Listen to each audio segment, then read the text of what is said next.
Assalamualaikum warahmatullahi wabarakatuh. Bertemu lagi dengan Ibu Tiur. Kali ini, Ibu akan menjelaskan mengenai kolonialisme Belanda di Nusantara. Seperti apa sih selama penjajahan Belanda di Nusantara ini? Yuk kita simak.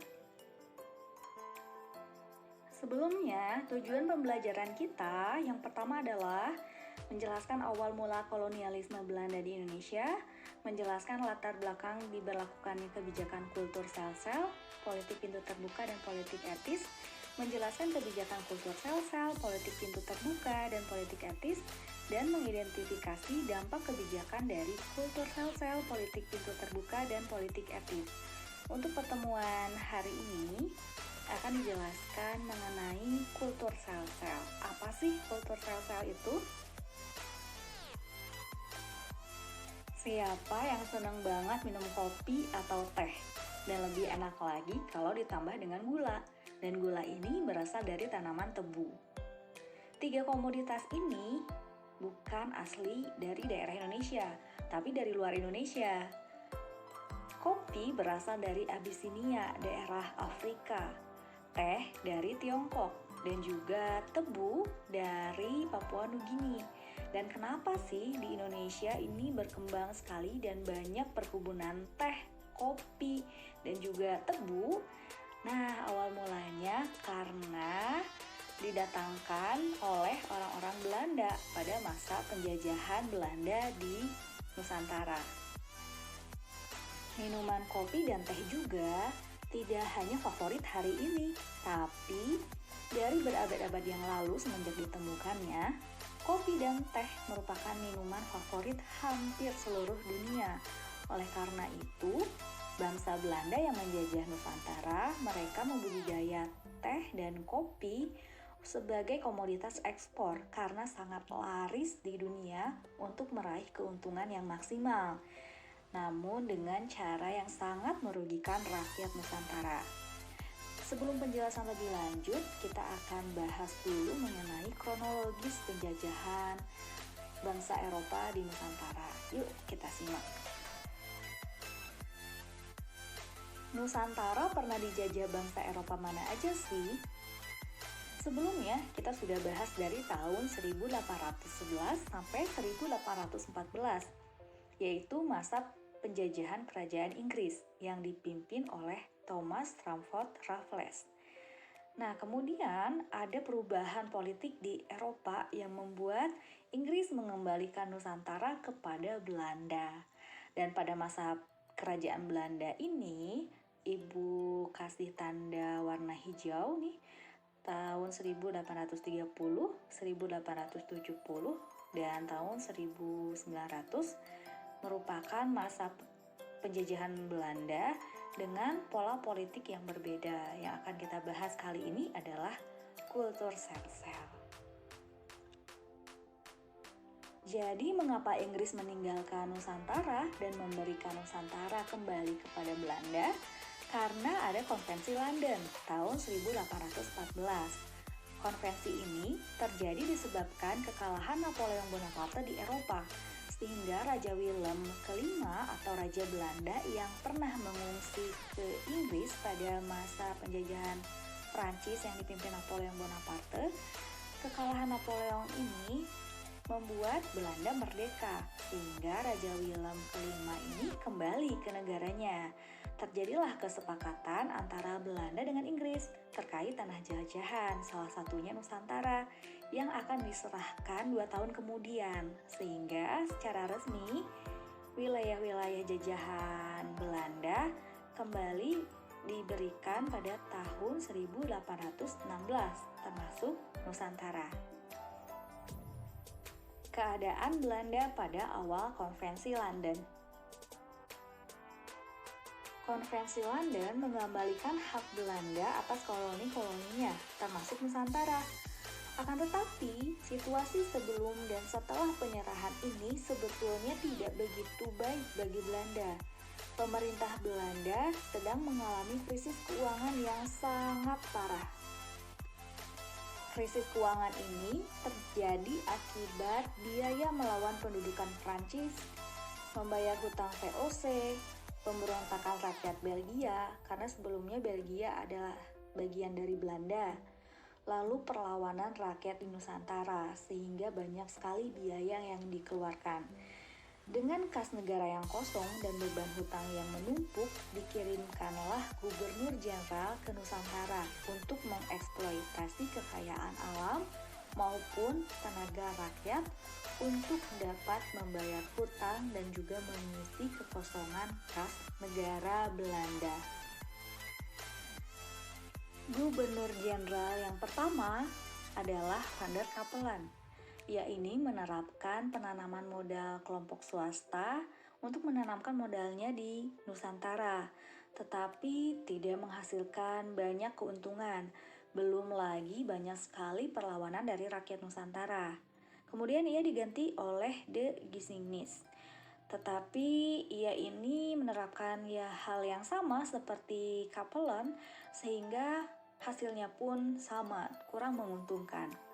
Barulah Johannes van den Bosch, dia ini menerapkan sistem kulturstelsel atau sering disebut sebagai kebijakan tanam paksa.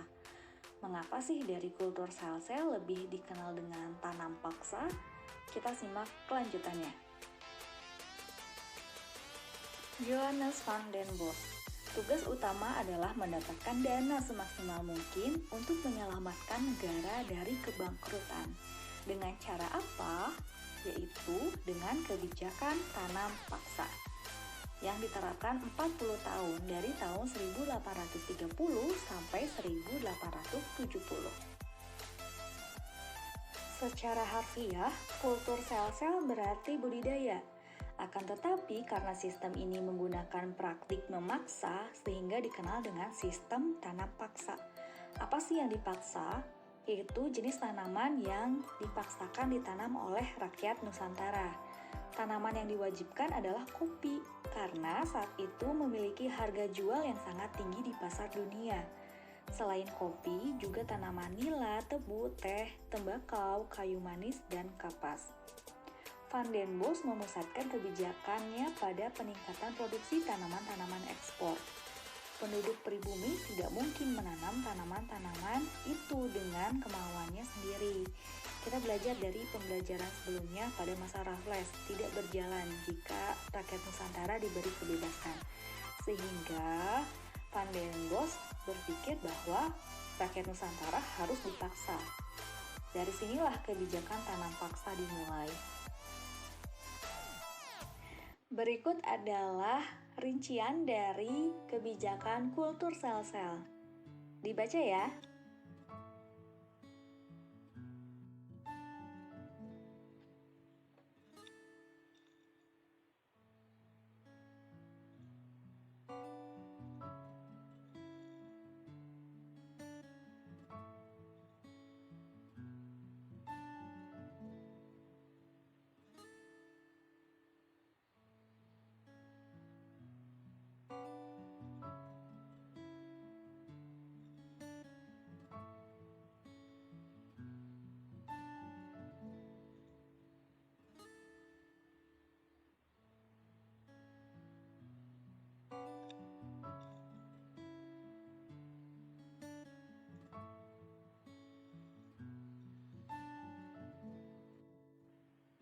Kebijakan hanya sebatas tinta di atas kertas. Seperti apakah pelaksanaan kebijakan ini? Faktanya, yang pertama, tertulis dalam kebijakan sebagian lahan pertanian penduduk atau tidak boleh lebih dari 1/5 lahan pertanian penduduk desa. Tapi faktanya yang pertama, tanah pertanian milik rakyat seluruhnya untuk ditanami tanaman paksa. Hasilnya diserahkan kepada pemerintah kolonial Belanda seluruhnya. Yang kedua, waktu pengerjaan lebih dari 150 hari dalam setahun. Berbeda dari kebijakannya, yaitu tidak boleh lebih dari waktu menanam padi atau sekitar 4 bulan. Tapi faktanya lebih dari itu. 3. Tanah yang digunakan untuk tanam paksa tetap dikenai pajak. Dan warga yang tidak memiliki lahan pertanian wajib bekerja setahun penuh di lahan pertanian. Jadi, rakyat yang rumahnya itu jauh dari pertanian, mereka harus pindah ke daerah-daerah pertanian.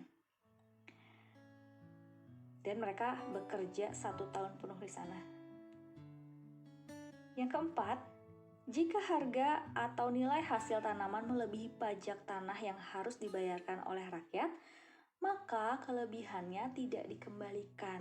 Jadi kalau hasilnya melimpah, itu untuk pemerintah kolonial Belanda seluruhnya. Yang kelima, kegagalan panen ditanggung oleh rakyat. Jadi ini benar-benar sangat mengeksploitasi sumber daya alam dan juga sumber daya manusia rakyat Nusantara. Dampak kebijakan kultur sel-sel bisa dilihat ya tentu menguntungkan bagi Belanda dan merugikan bagi rakyat Nusantara.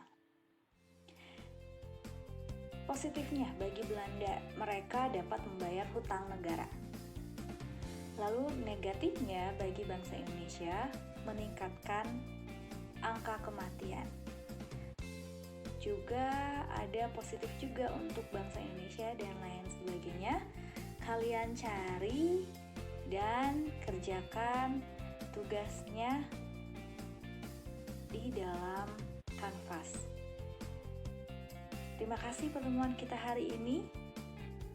Selanjutnya kita akan bahas ke sistem politik pintu terbuka. Kenapa sih disebut pintu terbuka? Kita akan bahas di pertemuan selanjutnya. Assalamualaikum warahmatullahi wabarakatuh.